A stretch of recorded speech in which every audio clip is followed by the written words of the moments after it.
what would be one factor that you could attribute your success to? The one that I always point to is grit. And this is entirely a mental mindset. And so if you have grit, you will succeed. Hello, I'm Alexander, and welcome to Trailheads and Titans. Join me as we learn the way from the Titans. In this episode, my guest is Mr. Jason Simpson. He is the current CEO of Orla Mining. Thanks, Mr. Jason, for joining me today. Nice to speak with you today. Could you please introduce yourself a bit more and share about what you do?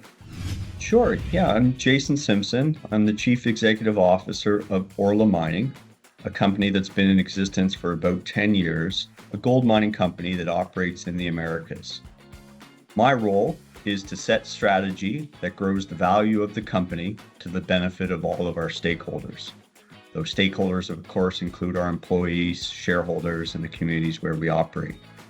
Once the strategy is set, I then work internally with the Orla team to guide our progress, and externally to communicate to the world how we're doing and make sure all of those stakeholders that I mentioned are fully informed along the journey. Thank you. And looking back, what did you study? And do you think it played a key role in your career? Well, I studied physics and mining engineering. Not necessarily a match you hear of often, but I did the physics for curiosity and the mining engineering as my profession. And clearly it has played a pivotal role in my career. I joined the industry because I love to build things in interesting places. And I've been able to do that over a number of occasions. So I fell in love with the industry and now consider myself an ambassador for it. So I would not have studied anything different. I'm very pleased with my study choice and the career that it's afforded me. I'm dedicating the rest of my life to growing society's understanding of the role that mineral resources play in our very existence. And I'm happy to do that going forward. And if you had to choose now, do you think you would study something different? No, I think my choice, fortunately, led me to a career that fit me perfectly. But I do make sure I tell my own three children and others that I mentor to put yourself on a path, but you can always deviate from that path. The point is just keep moving forward. So I never want to suggest that people can't change. I was just fortunate in my experience to fall into a profession that I loved right from the beginning. One of my other guests, Jennifer Maki, mentioned that she had a mentor. Do you have one or had one? Yes, I've had several mentors, and I encourage everybody to associate themselves with a mentor. Mentorship is incredibly important in all industries and certainly ours. In fact, one of my mentors was a previous guest on your show, Mr. Mark Kudafani. Fred Stanford and others were all mentors, and my current mentors include people like Pierre Lassonde and Chuck Jeunesse, the chairman of the Orla board. And Pierre Lassonde is a founding shareholder of Orla. What kind of careers do you think that will be the most important in the future? And as you mentioned something about what should people my age start learning about to be ready for them? Sure. I think in order to answer that question, it's important for me to define what I mean by important, because important differs from person to person. So from my perspective, what I think is important are people and careers which build things that make the world work. Ideally, make the world work better. And so I always have a lot of respect and time for those kind of careers.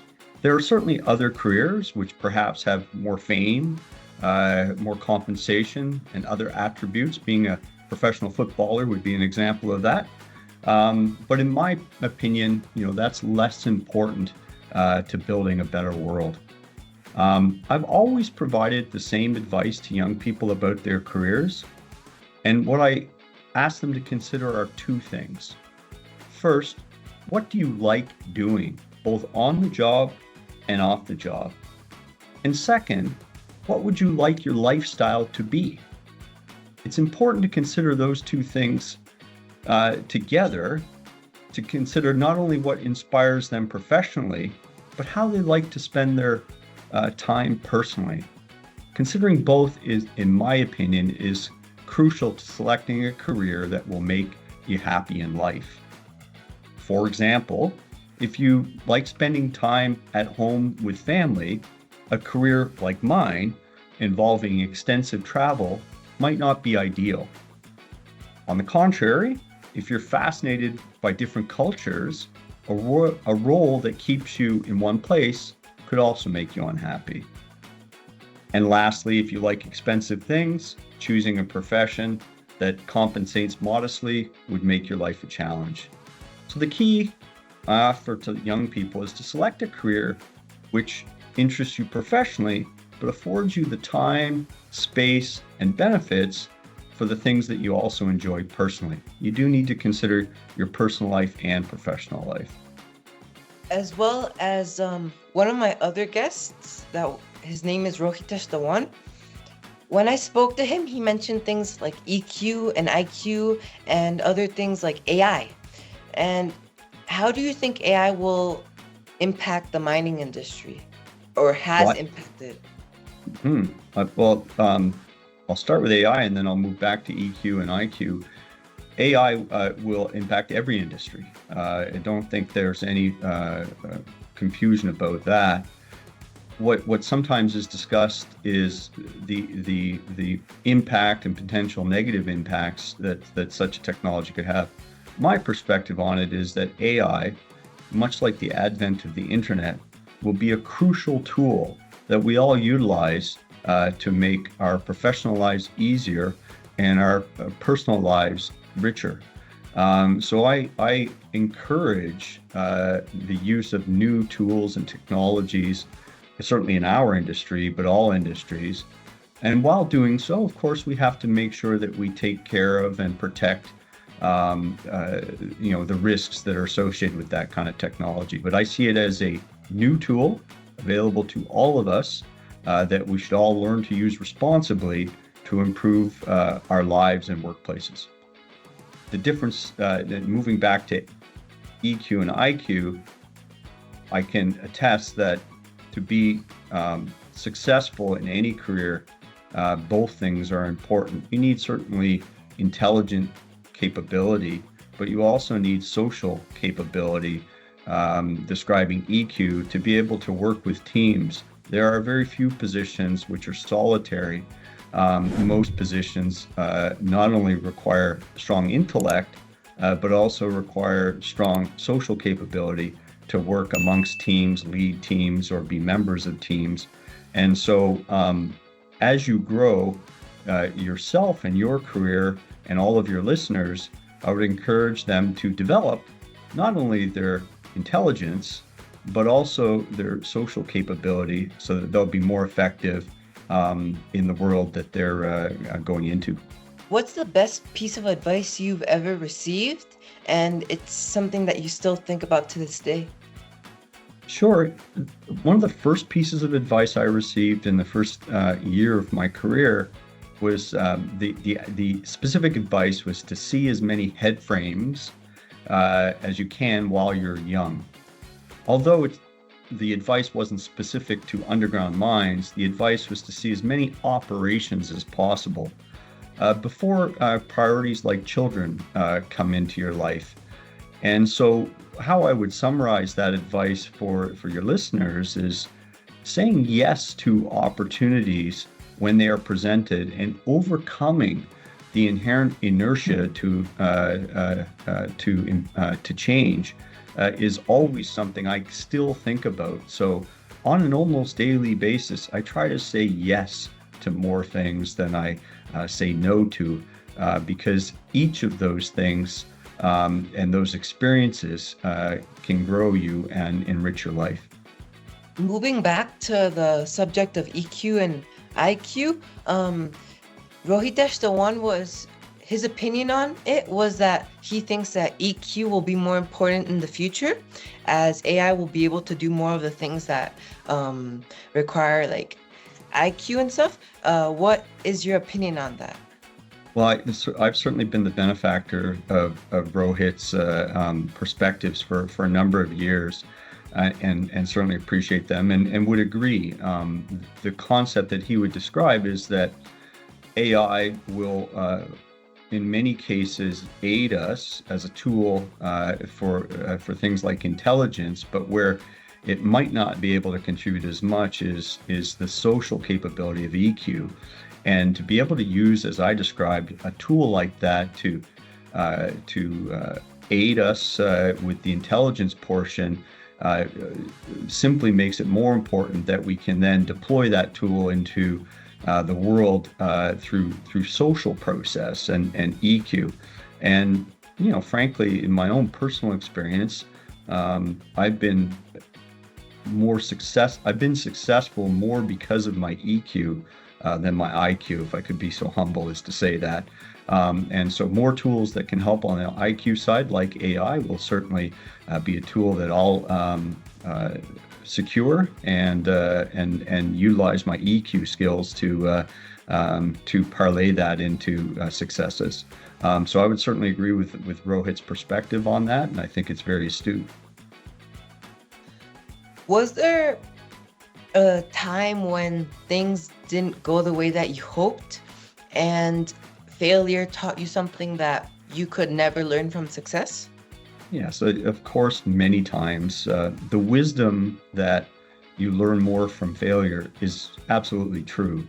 It doesn't make it any less painful failing because growing hurts, but the failures enable you to grow, and growing is important and it's sometimes painful.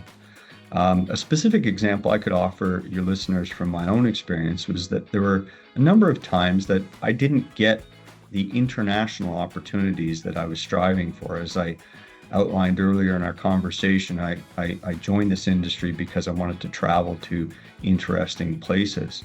What I learned from that was that sometimes fate, slowing my ambition, was healthy to keep me grounded for longer and learning more from my current position.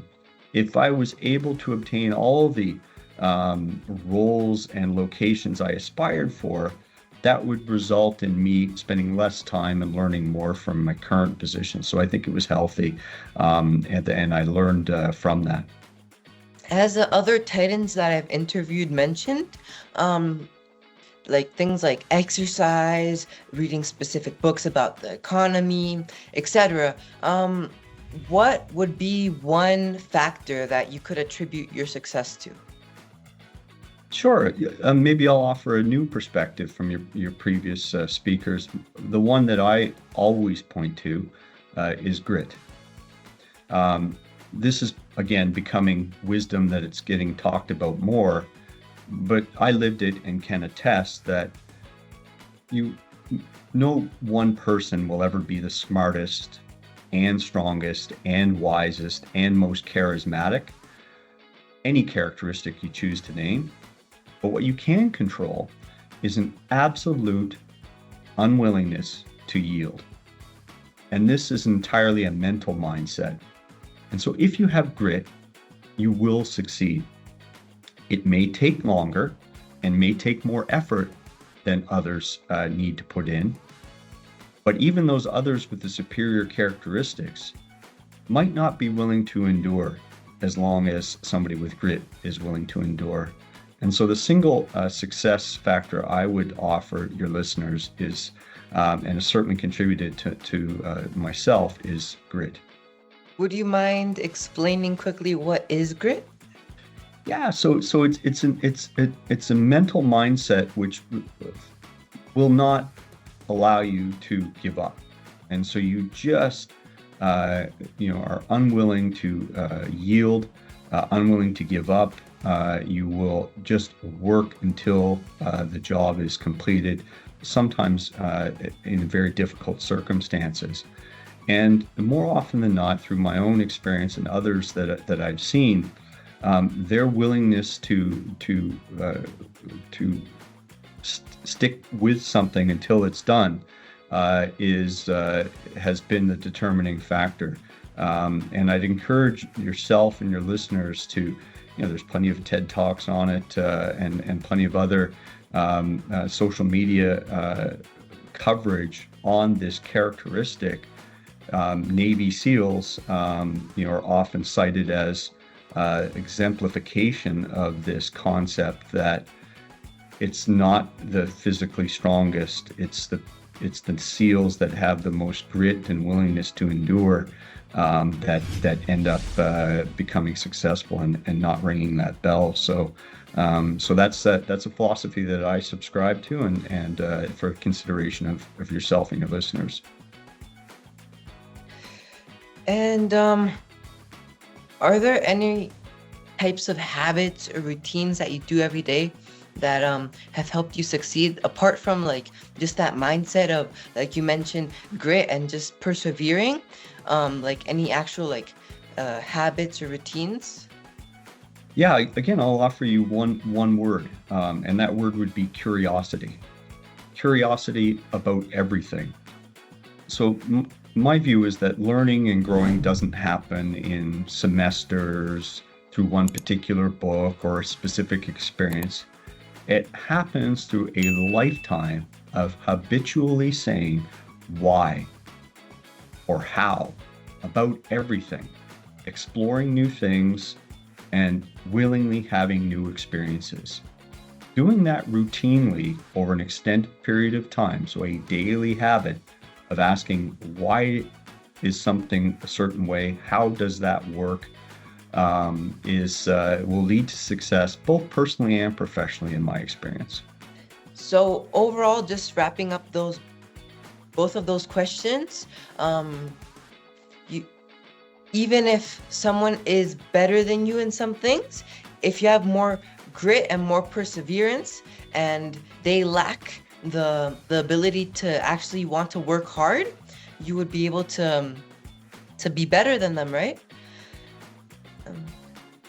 Yeah, for sure. And I think, that helps. But, I think what I'd offer as a wrap-up piece is we're each individuals. And so we ought not forget that. And so all I can offer yourself and your listeners is learn as early as you can about yourself, and then be yourself. The joy in life is understanding who you are, accepting it, whether that's a person with strong grit or otherwise, a person with natural curiosity or otherwise, and accept who you are, and then live a life that's true to that. My advice is to ignore what society, peers, friends, even individuals like myself might say or think you should do with your life. Your life is your choice. Do what's right for who you are. So learning who you are as early as you can would be my overarching advice to all young people. Thanks for tuning into Trailheads and Titans. A huge thank you to Jason Simpson for sharing your journey and insights. Your story will inspire many people. If you enjoyed this episode, make sure to follow Trailheads and Titans for more conversations with leaders who are blazing new trails. Until next time.